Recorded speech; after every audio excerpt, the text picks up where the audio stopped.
So it's going to be Kirkpatrick on the sideline getting the inbound.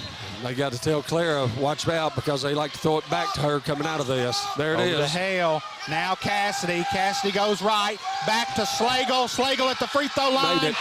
Ball game. Slagle, the 7th grader, hits the buzzer beater. Glasgow defeats the Lady Patriots 53-51. Unbelievable. Slagle, the 7th grader, hits the bucket, and yet again the Lady Patriots will go home empty-handed. They will end their season here tonight, 53-51. Brian, we had a shot.